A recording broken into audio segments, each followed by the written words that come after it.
Supercrack Estrella presenta. La palabra se hizo conciencia. Y el mundo estaba perdido, todos miraban al horizonte buscando una señal, pero en el vacío del tiempo iban todas a una, sin mirar atrás, y el tiempo pasado nos llamó diciendo ¿dónde vas? Ya olvidaste que juntos éramos amigos, y el futuro continuó sin escuchar al pasado, y todos caminaban perdidos, sin saber dónde ir, y el tiempo quiso avisarnos de nuestro camino hacia el abismo, pero no escuchamos sus gritos, y caminamos hacia el abismo, y en el horizonte el sol se volvió negro, y una luna roja empezó a surgir. Y escuché al pasado volviendo a gritar, amigo cuidado ¿dónde vas? En el principio existía el verbo, y el verbo estaba junto a Dios, y el verbo era Dios. Él estaba en el principio junto a Dios. Por medio de él se hizo todo, y sin él no se hizo nada de cuanto se ha hecho.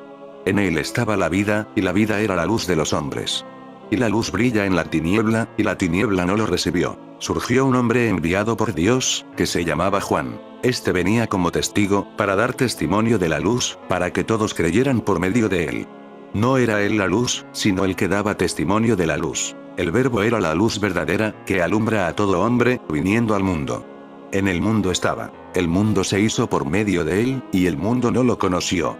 Vino a su casa, y los suyos no lo recibieron. Pero a cuantos lo recibieron, les dio poder de ser hijos de Dios, a los que creen en su nombre. Estos no han nacido de sangre, ni de deseo de carne, ni de deseo de varón, sino que han nacido de Dios. Y el Verbo se hizo carne y habitó entre nosotros, y hemos contemplado su gloria. Gloria como del unigénito del Padre, lleno de gracia y de verdad. Juan da testimonio de él y grita diciendo, este es de quien dije, el que viene detrás de mí se ha puesto delante de mí, porque existía antes que yo. Pues de su plenitud todos hemos recibido, gracia tras gracia. Porque la ley se dio por medio de Moisés, la gracia y la verdad nos ha llegado por medio de Jesucristo.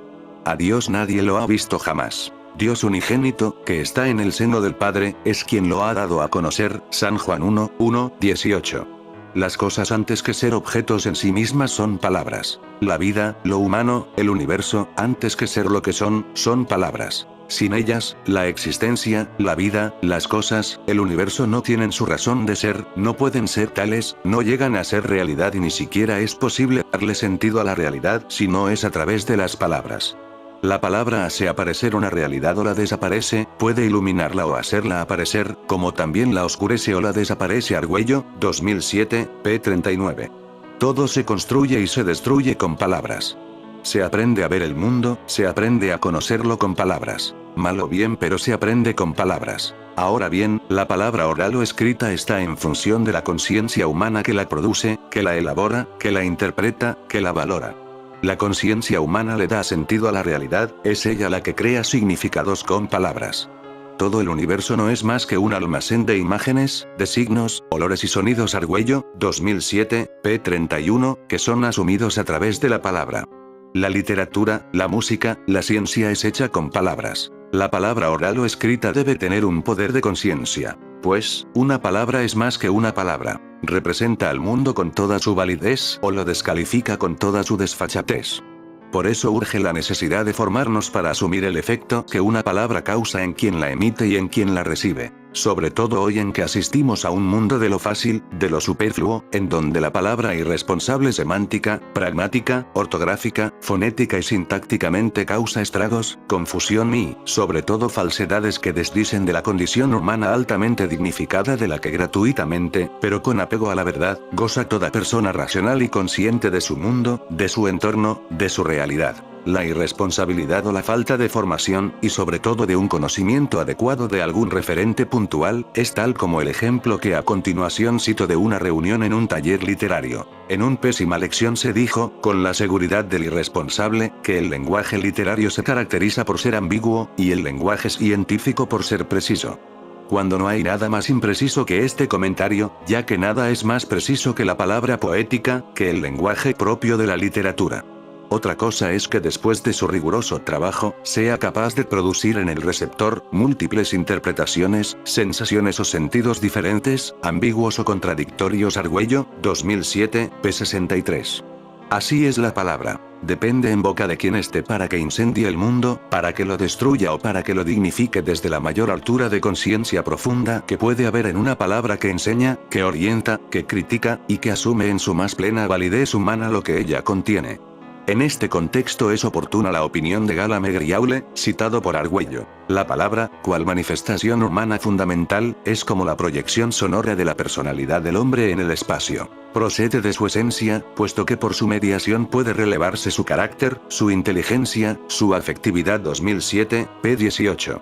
En efecto, la proyección de la personalidad en la palabra es evidente. Su vulgaridad o su profundidad son la esencia de lo que una persona es en su realidad cotidiana. Por ejemplo, José Antonio Marina manifiesta que las creaciones humanas son formidables, y me interesa conocer de dónde proceden, cuál es la fuente de esas ocurrencias. Es una curiosidad genealógica o arqueológica. ¿Qué hay en la mente humana antes de que profiera algo, antes de que se lance a pintar, a componer música, a escribir, a emprender aventuras? Dijo Dios: haya luz, y hubo luz. GN 1,3. El libro del Génesis comienza con dos relatos de la creación. Sabemos que fueron hechos en épocas distintas, aunque ambos destacan al ser humano como el centro de esa creación.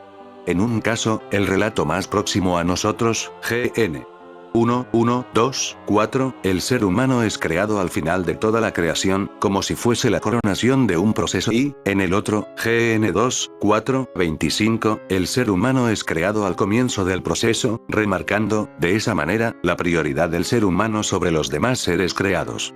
El punto a resaltar del primer relato, que es el más tardío y evolucionado, es que Dios crea todo por medio de la palabra.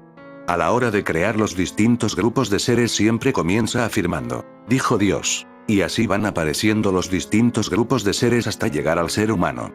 Allí dice: dijo Dios, hagamos al ser humano a nuestra imagen, como semejanza nuestra, que manden en los peces del mar y en las aves del cielo. 1:26. Bien podemos intuir en esa insistencia algo que el pueblo que dio origen a ese relato intuyó como esencial y constitutivo del ser humano, algo que atraviesa en forma análoga o referencial a toda la realidad creada.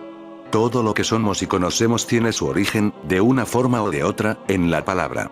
Si la palabra divina crea y crea todo lo conocido, ella subyace, de alguna manera, a toda la creación, y no como un dato ilustrativo, sino como un dinamismo que avanza en un sentido, que persigue la humanización. No en vano la etimología de la palabra poesía alude a crear. Una buena poesía crea algo en el interior de las personas, algo bueno, algo que nos recuerda la espiritualidad que nos es esencial.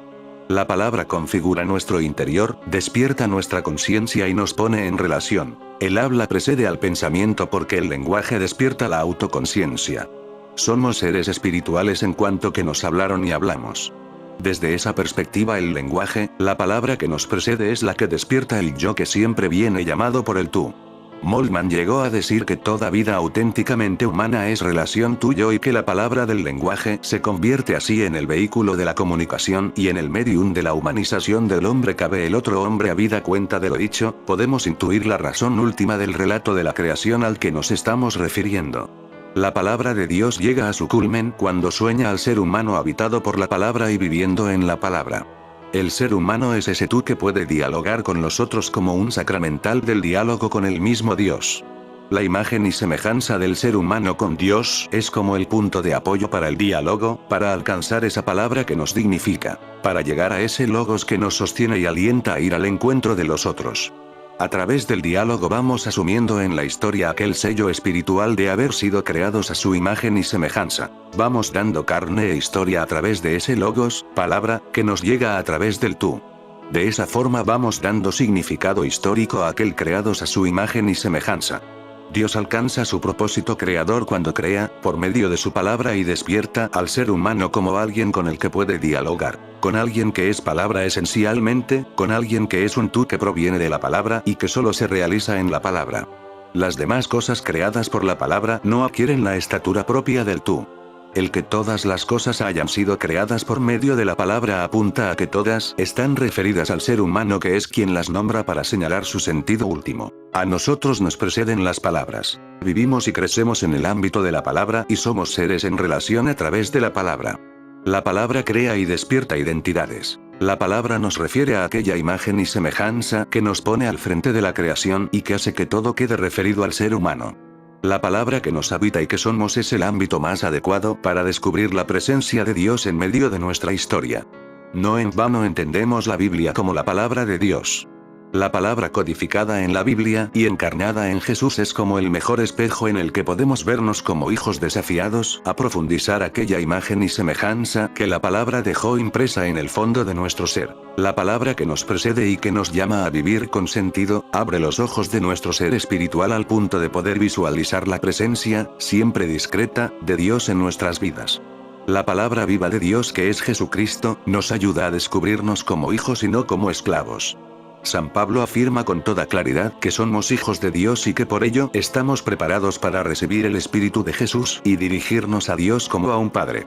Compare Gal 4:6. El encuentro y el diálogo de unos con otros ocurre en la palabra y por la palabra. Provenimos de la palabra y somos palabra. La palabra que nos relaciona y nos ayuda a percibir nuestra condición de hijos, configura un ámbito especialmente propicio para barruntar a ese Dios que se deja ver en el ámbito del encuentro que despierta identidades y regala esperanza. No en vano San Juan dice que la palabra estaba junto a Dios, que era Dios y que todo se hizo por medio de ella. Compare Jn. 1:2, todo está mediado por la palabra que despierta identidades y comunión. Los encuentros profundamente humanos que ocurren por medio de la palabra y en la palabra, son espacios en los que se puede vislumbrar la presencia de Dios a través de la confianza, la esperanza y el amor que siempre comparecen a la cita. En fin amigos de Supercrack Estrella, si el video te gustó pulgar arriba.